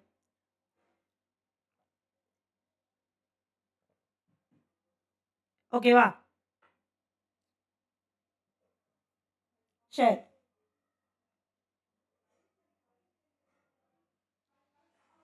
கமான். ஸோ நான் என்ன சொன்னேன்? ஆஸ் ஏ இன்வெஸ்டார் ஒரு கம்பெனியில் இன்வெஸ்ட் பண்ணுறது நான் 2 விஷயம் எக்ஸ்பெக்ட் பண்ணுறேன். ஒன்று கேபிட்டல் கெயின், இன்னொன்று டிவிடெண்ட். இப்போ இதை பேஸ் பண்ணி இந்த எக்ஸாம்பிளை பாரு. ஸோ நான் invest beginning of the year 100 and then at the end of the year 110. So இந்த டிஃப்ரென்ஸ் பேர் தான் இது கேபிட்டல் கெயின். ஓகேவா? அதுக்கப்புறம் டிவிடெண்டும் நான் எக்ஸ்பெக்ட் பண்ணுவேன். ஸோ 2 இதை வந்து பர்சன்டேஜாக மாற்றணும்னா நம்ம டிவைட் பண்ணணும். நான் என்ன இன்வெஸ்ட்மெண்ட் பண்ணணும் அதை டிவைட் பண்ணணும். சிம்பிள். ஸோ நான் ஒரு ரிட்டர்ன் பர்சன்டேஜ் கண்டுபிடிக்கணும். சரிப்பா, நீ ஒரு கம்பெனியில் இன்வெஸ்ட் பண்ணியிருக்கப்பா. ஒருத்தர் வந்து கேட்குறாரு, ஜனனி நீ வந்து எவ்வளோ பர்சன்டேஜ் ரிட்டர்ன் எடுத்தேன்னு கேட்குறாரு. ஸோ அவர் என்ன கேட்குறாரு? கேட்கும்போதே டீசெண்டாக பர்சன்டேஜில் தான் கேட்குறாரு. அப்போ நான் அவருக்கு என்னதில் எப்படி பதில் சொல்லணும்? அமௌண்ட்டில் சொல்லணுமா? பர்சன்டேஜில் சொல்லணுமா? மேம் அவங்க கேட்டது பர்சன்டேஜ், நம்மளும் பர்சன்டேஜில் தான் பதில் சொல்லணும். சரி, ஓகே. ஸோ நான் ஒரு கம்பெனியில் இன்வெஸ்ட் பண்ணுறேன்னா நான் என்ன 2 விஷயத்தை எக்ஸ்பெக்ட் பண்ணுவேன். ஒன்று கேபிட்டல் கெயின், இன்னொன்று டிவிடெண்ட். ஸோ டிவிடெண்டில் எவ்வளோன்னு சொல்லிட்டு அவங்க ஆல்ரெடி ஒன்று கொடுத்துருவாங்க.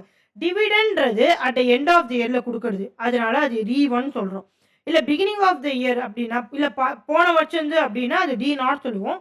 அது வந்து டிவிடெண்டோட கான்செப்ட் ரொம்ப இம்பார்ட்டன்ட் வந்து செக்யூரிட்டி அனாலிசிஸ் சாப்டரில். அப்போ நம்ம இன்னும் நல்லா டிவிடெண்ட் எப்படி ஒர்க் ஆகுன்றது புரிஞ்சுக்கலாம். ஓகேவா? சரி, இப்போ நம்ம ஒருத்தர் வந்து கேட்டார்ல, அவருக்கு பதில் சொல்லுவோம். அவர் பர்சன்டேஜில் உன்னோட ரிட்டர்ன் எவ்வளோ ஜனனி நீ இன்வெஸ்ட் பண்ணியே அப்படின்னு கேட்டிருக்காரு. சரி, நான் ரிட்டர்ன்றது 2 விஷயம் எக்ஸ்பெக்ட் பண்ணுறேன். ஒன்று கேபிட்டல் கெயின், ஒன்று டிவிடெண்ட். டிவிடெண்டு உங்களுக்கு கொஷின்லேயே கொடுத்துட்டாங்கன்னு வச்சுக்கோங்க. கேபிட்டல் கெயின் எப்படி கண்டுபிடிப்பேன்? கேபிட்டல் கெயின்றது கான்செப்ட் என்னது? மேம் நான் இன்வெஸ்ட் பண்ணது எனக்கு வந்தது. ஸோ நான் இங்கே நின்று இன்வெஸ்ட் பண்ணுறேன். Beginning of the year invest பண்ணுறேன்னா இதுக்கு பேர் P0. எனக்கு வந்தது நான் விற்கும்போது எனக்கு விற்கும்போது ப்ரைஸ் எவ்வளோ? ப்ரைஸ் நான் இன்வெஸ்ட் பண்ணும்போது ப்ரைஸ் வந்து 1000. நான் விற்கும்போது ப்ரைஸ் வந்து 1200. அதுக்கு பேர் வந்து P1 அப்படின்னு சொல்லுவோம். நான் விற்கும்போது P1. ஸோ கேபிட்டல் கெயின் எப்படி கண்டுபிடிப்பேன்? Ma'am P1 minus P0. கரெக்டா? ஸோ என்ன சொல்லலாம்? மேம் P1 மைனஸ் P0 தான் என்னதுமா? Capital gain. இது மட்டும்தான் உனக்கு ரிட்டர்னா? கிடையாது. எனக்கு இன்னொரு ரிட்டர்ன் இருக்குது. என்ன ரிட்டர்னு? டிவிடெண்ட் ரிட்டர்ன் இருக்குது. ஸோ டிவிடெண்ட்றது எப்போ கொடுப்பாங்க? At the end of the year. So அது நான் வந்து D1 சொல்கிறேன். சரி, நான் இப்படி போட்டுன்னு வச்சுக்கோயேன். நம்ம எக்ஸாம்பிளே பாரு. எனக்கு டிவிடெண்ட் வந்து 20 ருபீஸ் கொடுத்துருக்காங்க. சரி, இதுதான் நம்மளோட எக்ஸாம்பிள் கண்ணா. இதை பேஸ் பண்ணி எனக்கு ரிட்டர்ன் கண்டுபிடி. மேம் ரிட்டர்ன் வந்து 2 விஷயம் ma'am. Capital gain, dividend. Dividend கொடுத்துருக்காங்களா? 20. 20. Okay ma'am. P1 minus P0. Capital gain எப்படி கண்டுபிடிப்ப? Ma'am 1200 minus 1000. சரி, 1200 minus 1000. 1200 minus 1000 plus 20. Use the calculator and tell me how much. Ma'am 220 இது ருபீஸில் 220. சரி என்னை வந்து ஒருத்தர் கேட்டார், how much percentage of return you gained by investing in ABC limited அப்படின்னு கேட்டார், டீசெண்டாக கேட்டார். நான் அவர்கிட்ட போய் 220 அப்படின்னு சொன்னால் நல்லா இருக்குமா? மேம் நல்லா இருக்காது ma'am, because they asked in terms of percentage. அவர் கேட்டிருக்கிறது எவ்வளோ பர்சன்டேஜ் ரிட்டர்ன் எக்ஸ்பெக்ட் பண்ணேன், சாரி எவ்வளோ வந்தது அப்படின்னு கேட்டிருக்காரு. ஸோ இந்த ருப்பியை we need to convert into percentage. அது எப்படி கன்வெர்ட் பண்ணுவேன் அப்படின்னா, இது 220ன்றது உன்னோட ரிட்டர்ன். சிம்பிளாக ஒரு ஃபார்மில் நீ எஃப்எம்ல படிச்சிருப்ப, ரிட்டர்ன் பை இன்வெஸ்ட்மெண்ட். இதெல்லாம் நோட் பண்ணிக்கோ. ரிட்டர்ன் பை இன்வெஸ்ட்மெண்ட் சிம்பிளாக எப்படி கண்டுபிடிக்கலாம் ரிட்டர்ன்?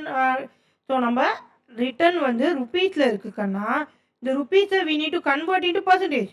இந்த ருப்பீஸை we need to convert into percentage. கரெக்டா? Yes correct. ஸோ இந்த ருப்பீஸை we need to convert into one minute சரி, இந்த ருப்பீஸை we need to convert into percentage. அதுக்கு எப்படி கன்வெர்ட் பண்ணுவேன் ma'am? Return divided by investment. சரி, என்னோட ரிட்டர்ன் எவ்வளோ? 220 டிவைடட் பை இன்வெஸ்ட்மெண்ட் எவ்வளோ? P0. இதனமா என்னோட இன்வெஸ்ட்மெண்ட்டு 1000. ஸோ அப்போ டிவைட் பண்ணு. அதாவது நான் இன்வெஸ்ட் பண்ண 1000ல் எனக்கு எவ்வளோ ரிட்டர்ன் வந்தது? 220 வந்தது. இது ஃபார்முலாவாக பார்க்காத, கான்செப்டில் பாரு. நான் இன்வெஸ்ட் பண்ண 1000ல் எனக்கு எவ்வளோ ரிட்டர்ன் வந்தது? 220. அப்போது 220 டிவைடட் பை 1000 போட்டினா எவ்வளோ வருது பாரு? 0.22 இன்டூ 100 போட்டினா 22% என்னோட ரிட்டர்ன். இப்போ என்கிட்ட கொஷின் கேட்டவருக்கு நான் அழகாக என்ன ரிப்ளை பண்ணலாம்? Sir, I got 22% return in my investment. இப்போது அவர் என்ன பண்ணுவார்னா, எவ்வளோ ரிட்டர்ன் வந்து ருபீஸில் வந்தது அவர் கால்குலேட் பண்ணியிருப்பார். ஏன்னா நீ இன்வெஸ்ட் பண்ணது எவ்வளோ? 1000 இன்டூ 22% போட்டு பாரு. 22% 220 வந்துச்சா உன்னோட return? So rupees you need to convert into percentage அப்படின்னா ரிட்டர்ன் டிவைடட் பை இன்வெஸ்ட்மெண்ட். கரெக்டா? Return divided by investment. Wait a minute. Okay சரி வாங்க பாரு. Rupees you need to convert into rupees. Sorry 1 minute. Sorry okay. So rupees you need to convert into percentage அப்படின்னா நீ என்ன பண்ணும்? என்ன ma'am convert பண்ணுற? ஃபஸ்ட்டு ரிட்டர்ன் வந்து ருபீஸில் இருக்குது, அது பர்சன்டேஜ் கன்வெர்ட் பண்ணால் எப்படி பண்ணும்? Divided by investment. ஏன் டிவைட் பண்ணுறேன் இன்வெஸ்ட்மெண்ட் அப்படின்னா, இந்த இன்வெஸ்ட்மெண்ட்டில் நீ எவ்வளோ ரிட்டர்ன் சம்பாதிச்சிருக்க, இது இப்படி புரிஞ்சுக்கோ. நீ பண்ண இன்வெஸ்ட்மெண்ட்டில் நீ இவ்வளோ ரிட்டர்ன் வந்து சம்பாதிச்சிருக்க பர்சன்டேஜ்.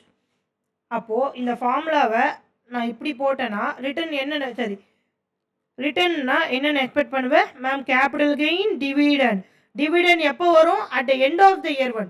அப்போ நான் D1 சொல்லலாமா? எஸ், D1 சொல்லலாம். கேபிட்டல் கெயின் எப்படி கண்டுபிடிப்பேன் ma'am? Price at the beginning of the year, price at the end of the year difference. So price P1 minus P0 சொல்லலாமா? சரி, ரிட்டர்ன்னா என்ன ma'am? P1 minus P0 plus D1. சரி, இப்படி calculate பண்ணால் நம்மளுக்கு என்ன வரும்? ருபீஸில் வரும். ருபீஸில் சொல்லாமல் ஆன்சர்னா இல்லை, அவங்க பர்சன்டேஜில் கேட்குறாங்கன்னா நான் என்ன பண்ணும்? டிவைடட் பை இன்வெஸ்ட்மெண்ட் பண்ணுவோம். இதுக்கு பேர் என்னதுமா? Return divided by investment. Investment என்னது? உன்னோட P0 P1 P0. இந்த ஃபார்முலா இப்படி தான் கண்ணா வந்தது. புரிஞ்சுதான் உனக்கு இந்த ஃபார்முலா? இதுதான் பேசிக் ஃபார்முலா. ஒருத்தர் வந்து இன்வெஸ்ட்மெண்ட் பண்ணுறாங்கன்னா அவர் ரிட்டர்னில் என்னென்ன எக்ஸ்பெக்ட் பண்ணுறாரு? ரிட்டர்னில் 2 விஷயம் எக்ஸ்பெக்ட் பண்ணுறாரு, கேபிட்டல் கெயின், டிவிடெண்டு. அதை பர்சன்டேஜில் கன்வெர்ட் பண்ணால் நம்ம இன்வெஸ்ட்மெண்ட்டை டிவைட் பண்ணும். இன்வெஸ்ட்மெண்ட்றது தான் நம்மளோட P0.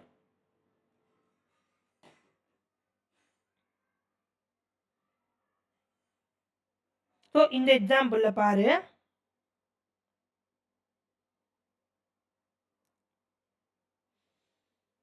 ஸோ நம்மளுக்கு டேட்டா கொடுத்துட்டாங்க. பார்த்து ஒரு வருஷத்தோட டேட்டா, 1 இயரோட டேட்டா மட்டும் கொடுத்துருக்காங்க. Beginning of the year 100. இதுதான் நம்மளோட இன்வெஸ்ட்மெண்ட்டுன்னு சொல்லலாமா? எஸ், இதுதான் இன்வெஸ்ட்மெண்ட். ஓகேவா? Price at end of the year on 10, dividend 2 rupees அப்படின்னு கொடுத்துருக்காங்களாம். இப்போ ரிட்டர்னில் என்ன எக்ஸ்பெக்ட் பண்ணுவேன்? 2 விஷயம். ஒன்று கேபிட்டல் கெயின் ஒன்று டிவிடெண்டு. கேபிட்டல் கெயின் எப்படி கண்டுபிடிப்பேன் ma'am? P1 minus P0 110 minus 100. ஏன் மேம் 100 மைனஸ் 110 பண்ணலாம்ல? பண்ணலாம், நெகட்டிவில் வருமே. உனக்கு அது ப்ராஃபிட்டா லாஸா? 100 வந்து 110 கன்வெர்ட் ஆனது உனக்கு ப்ராஃபிட்டா லாஸா? ப்ராஃபிட்ன்றது ப்ளஸில் இருக்குமா மைனஸில் இருக்குமா? ப்ளஸில் இருக்கும். அதனால 110 மைனஸ் 100. சிம்பிள் லாஜிக், ஓகேவா? ஏன் 100 மைனஸ் 110 பண்ணக்கூடாதா? கரெக்டு தான் நீ கேட்ட கேள்வி. ஆனால் 100 மைனஸ் 110 பண்ணால் என்ன வரும்? நெகட்டிவில் வரும். நெகட்டிவா? ப்ராஃபிட் தானே நம்மளுக்கு ப்ளஸ்ஸு, அதனால 110 மைனஸ் 100 பண்ணுறோம். சரி, plus dividend divided by P0 so 12% அப்படின்னு சொல்கிறோம். D1ன்றது dividend per share at end of the period. The first basic formula. இது ஃபார்முலாவாக பார்க்காத, கான்செப்டுவலாக அண்டர்ஸ்டாண்ட் பண்ணிக்கோ. ரிட்டர்ன்னா என்னென்ன எக்ஸ்பெக்ட் பண்ணுறாங்க, எதுக்காக டிவைடட் பை P0 போடணும், we need to convert it into percentage. சரி, இப்போ ரிட்டர்ன் ஈக்குவல் டு இது நான் நம்ம பண்ணதையே நான் வந்து சிம்பிளாக போட்டிருக்கேன் பாரு. P1 மைனஸ் P0 இருந்தது கேபிட்டல் கெயின், D1ன்றது dividend, we need to convert it into percentage, so divided by P0 is nothing but investment. நீ சிம்பிளாக இப்படி எழுதிக்கலாம். ஸோ